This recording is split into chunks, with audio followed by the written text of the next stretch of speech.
Hello everybody, Wild Bill for America here. Thank you for watching. Now we all know that Islam has given the world a lot of things that will be long remembered. They invented the fine art of skyjacking, suicide bombers, and taqiyya, the art of lying to infidels. They are the only religion to develop a preschool program where the children sing about exterminating Jews, and I do believe they are the only ones to demolish 2 skyscrapers while 3,000 people were still inside. Yes, Islam has a long and proud history of doing things that nobody else does. But by far the most creative invention of Islam is the Palestinian, a person who has never been seen before in the modern world, who supposedly lived in a nation that never existed. The Palestinian was invented shortly after the nation of Israel sprang into existence as the new name for the traditional home of the Jewish people. Now, prior to the invention of the Palestinian, the Arab nations had been lusting for the land of the Jews because the hard-working Jewish people had transformed that dry, parched desert land into a well-irrigated and beautiful oasis, and the Arabs decided they wanted it. So in the traditional Muslim style, they sent in massive armies to massacre the Jews and steal their land.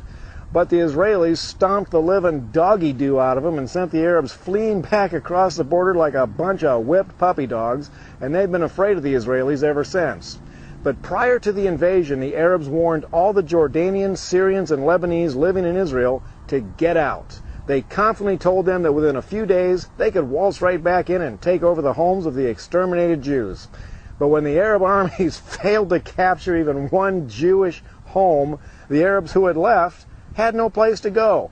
And that's when the Muslims invented the Palestinian. They told the Jordanians, Syrians, and Lebanese that they are now Palestinians, and they were to spread the story that the Jews had stolen their homeland from them, leaving them as poor refugees. Now, the idiots at the United Nations bought that lie hook, line, and sinker, and American liberals, also being idiots, joined right in. And the Palestinian came into existence for the express purpose of causing trouble for Israel.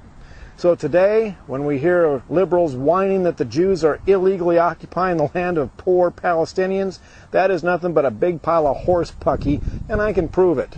The next time you talk to one of these supporters of the poor Palestinians, ask them a few questions.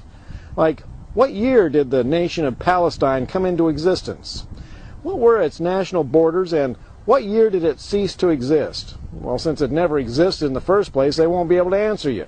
But don't stop there. Ask them, what currency did the nation of Palestine use, and why is there no history of it? And ask them if they can name one leader of the nation of Palestine prior to Yasser Arafat. Of course, these questions tend to force liberals to face truth. Now, normal people, when confronted with truth, tend to change their opinion if necessary. But don't expect this from American liberals. Truth just makes them angry. Now, it is crystal clear who the good guys are in this conflict, and as an American, I am proud to stand with Israel against the liars and murderers of the Middle East.